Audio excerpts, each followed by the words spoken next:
Hey c'est à tous, c'est Eda. Aujourd'hui on se retrouve pour une présentation de toute une classe de personnages Transformers qui revient beaucoup ces derniers temps. Aujourd'hui je vous parle des jouets Transformers Pretenders, ou comment aller trop loin dans un seul gimmick. En 1988, la franchise commence à être à court d'idées.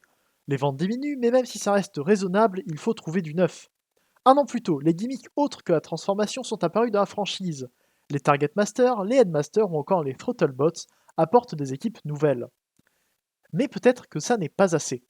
Dans une tentative de relance, les Transformers déguisent maintenant plus que jamais leur nature de robots. Les Pretenders prennent le relais avec des coquilles organiques qui permettent de déguiser ceux qui les portent. Et apparemment, ça les rend aussi plus forts. C'est pas nouveau, les Transformers ont toujours été plus qu'ils ne laissaient penser, et les 2 premières années de la G1 ont cherché à faire des Transformers des robots cachés dans des jouets tout à fait fonctionnels. Mais là, le principe fait grincer des dents des fans de longue date de la franchise, qui sont là depuis moins de 4 ans. Les Pretenders, d'après eux, ne sont pas des Transformers. Bien sûr, ça sera moins grave que d'ici 2 ans, en 1990, lorsque, toujours d'après eux, les Action Masters tueront une G1 déjà bien amochée. Mais que sont les Pretenders en réalité? Eh bien, le principe est simple et les figurines le sont tout autant. Il s'agit de robots constitués de quelques pièces mobiles pour des articulations minimales et un mode alternatif abstrait qui se cache dans une coquille en 2 pièces, qui leur donne une apparence d'être organique. Pour les Autobots, ce sont généralement des humains, mais pour les Decepticons, il s'agit de monstres plutôt variés, qui semblent être ce dont on se souvient le plus de ce gimmick. Dès la première année, il y a plusieurs variantes, mais on y vient plus tard. Les plus connus de ces Pretenders de 88 sont les 2 vagues de la classe standard. Parmi eux, Iguanus de la deuxième vague a rencontré un succès très récemment avec une nouvelle figurine, et Skullgreen et Bombburst de la première vague l'ont suivi dans Legacy. Ce qui nous fait un total de 3 membres de chaque faction pour chacune des 2 vagues de cette première année. Je ne sais pas si c'est seulement moi, mais j'ai plutôt tendance à considérer les Decepticons et leur style si particulier, plutôt que les Autobots qui sont juste des mecs normaux dans une armure trop grande pour eux. Cloudburst et Landmine ont quand même eu droit à des armures de Prime Master à leur effigie en 2018, ce qui est toujours bien. Mais bien sûr, si les Pretenders s'étaient arrêtés là, je n'en aurais probablement jamais parlé. Après tout, parmi les nombreux gimmicks de la G1, rares sont ceux qui peuvent se répéter et s'améliorer au même point que les Pretenders, qui sont donc allés trop loin, au moins côté Hasbro.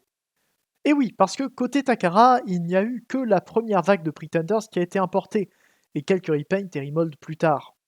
Donc leur Pretender se limite à 3 Decepticons et 5 Autobots, plus 8 autres Decepticons disséminés sous d'autres noms. Oui, il n'y avait que 3 Autobots dans la première vague chez Hasbro, mais pour le nombre d'exclusifs que Hasbro aura pour les Pretenders, j'espère que vous n'aviez pas envisagé que Takara n'allait pas en avoir. Metalhawk et Grand Maximus sont les 2 seuls Pretenders exclusifs au Japon. Metalhawk est un nouveau mold et Grand Maximus est un repaint de Fortress Maximus, dont le premier Headmaster, Grant, possède une armure Pretender faite spécialement pour lui.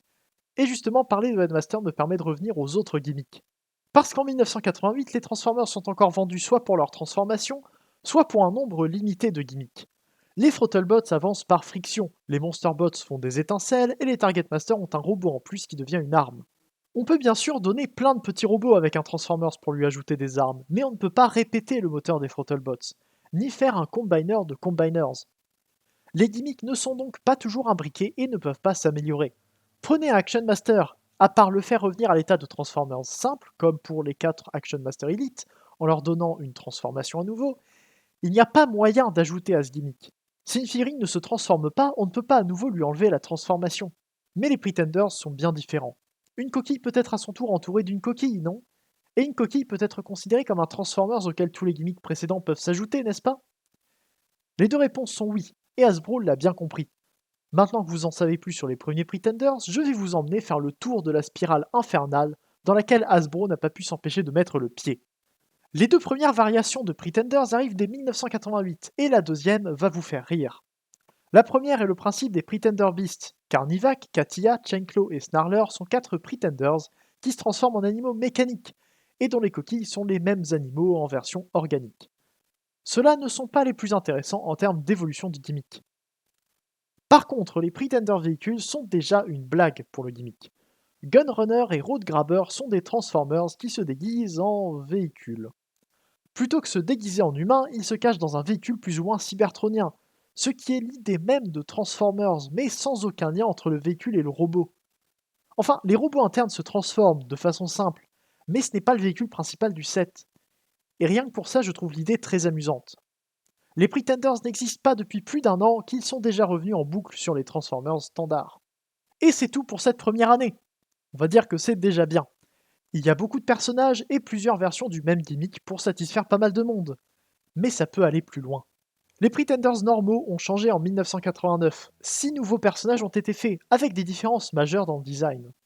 Déjà, le thème des Autobots humains et des Decepticons monstrueux a été un peu modifié. Une erreur dans la production a échangé les factions de Longtooth et Stranglehold. Longtooth est un Autobot dont la coquille est un morse humanoïde, et Stranglehold est un catcheur humain à la moustache voluptueuse qui n'a rien d'un monstre pour un Pretender Decepticon. En plus de ça, Bloodjohn est un samouraï dont la tête est un crâne. C'est très classe, mais ça fait beaucoup moins monstre que les autres Decepticons. Et enfin, Doubleheader est un Autobot dont la coquille est un humain à 2 têtes. Donc vous l'aurez compris, la distinction entre Autobots et Decepticons est floue. Mais les jouets en eux-mêmes ne sont pas identiques. Ils sont plus petits, plus massifs et avec des modes alternatifs plus corrects. C'est un changement majeur dans la façon de faire les Pretenders, puisqu'on a enfin des Transformers considérés comme corrects à l'intérieur de leur coquille. Mais c'est loin d'être le seul ajout de l'année, puisque pour une fois, toute une sous-gamme est dédiée à refaire des personnages connus. Jusqu'à présent, seul Optimus avait eu droit à un nouveau jouet avec le Power Master. Mais grâce aux 4 Pretenders classiques, Grimlock, Bumblebee, Jazz et Starscream ont eux aussi droit à des versions plus récentes. Leurs armures représentent toutes des humains, et celle de Grimlock va même inspirer sa version classique bien plus tard, ce qui est un bon hommage. Et là encore, on ne va pas trop loin. Que reste-t-il à faire de plus? On a déjà eu des Pretenders plus ou moins cybertroniens, des personnages classiques, des animaux et même des véhicules. Les Pretenders commencent déjà à toucher de nombreux points de la licence. Mais n'y a-t-il pas quelque chose de plus à faire? Eh bien déjà, il manque des Combiners. Les Pretender Monsters sont les plus petits représentants du gimmick, et sont 6 petits robots très simples qui viennent dans des coquilles en plastique souple. Les coquilles se dégradent, les accessoires se perdent, et plusieurs d'entre eux sont en plastique doré, ce qui fait de Monstructor l'un des Combiners les plus chers qui existent. Et pourtant c'est également l'un des plus petits. Son repaint japonais, Dino King, dont les coquilles sont des dinosaures plutôt que des monstres, est presque plus facile à trouver. Et puisqu'ils ont été révélés il y a peu de temps, j'annonce ici être très intéressé par le Dino King qui sera forcément fait à partir des Dinobots Core Class. Mais il n'y a eu aucun autre petit Pretender. Il est donc temps d'aller plus loin. Plus grand. Comme j'ai dit plus tôt, les Pretenders peuvent se répéter et s'agrandir pour faire des jouets incroyables. Les Mega Pretenders sont 3 robots qui entrent dans le côté sérieux mais trop peu développé des Pretenders. Vroom, Crossblaze et Thunderwing sont 3 robots simples, qui se transforment chacun en un mode alternatif relativement indistinct. Et comme tous les Pretenders, ils viennent avec une armure. Mais ces armures, à leur tour, se transforment et peuvent se combiner avec le robot interne. C'est pas génial ça? Non seulement c'est un Pretender, mais la coquille en elle-même se transforme. Et ça ajoute tellement de potentiel de jeu. Et côté Takara, Thunderwing et Crossblades ont respectivement été modifiés pour faire Black Shadow et Blue Bacchus, les 2 Crossformers. Leurs armures sont à présent plus robotiques, mais gardent des petits robots internes en plus d'un mode alternatif pour la coquille et le robot. Mais c'est pas tout, Hasbro n'allait pas s'arrêter là, il fallait aller plus loin. Et la seule façon d'aller plus loin, c'était de n'avoir pas qu'une seule coquille, mais 2. Roadblock et Skyhammer sont les Ultra Pretenders, les 2 plus grands Pretenders qui existent. Leurs robots internes sont toujours aussi simples et leurs coquilles ont un mode alternatif.